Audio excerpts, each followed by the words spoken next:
The platform offered 9 things worth looking at. Let's run 3 of them and watch something useful happen. 2 of the answers are going to disagree with each other, and that disagreement is the most valuable thing in this lesson. We pick up exactly where we left off. From the assignment, the go-to menu, and data playground. The same 3 clicks as last lesson, because this is where the project's data lives. And here's the file we uploaded, still sitting on the project.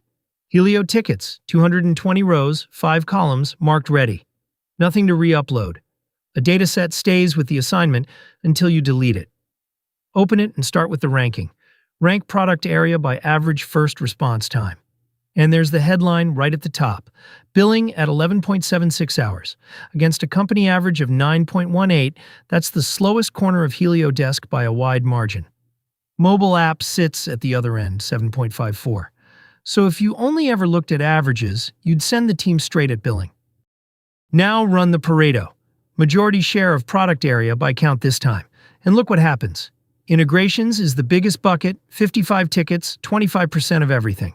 Billing, dead last, 33 tickets, 15%.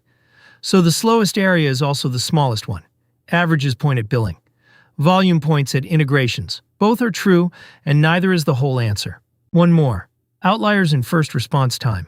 12 tickets sit above the upper bound, running from 23 hours all the way to 41. 12 tickets out of 220. Dragging the average up for everyone, and each of these results can be copied or exported as a CSV, so the evidence leaves the platform with you.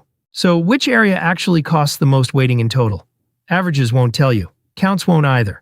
You need both multiplied together, and that's a question for the next lesson, where we stop clicking suggestions and write one line of SQL. See you there.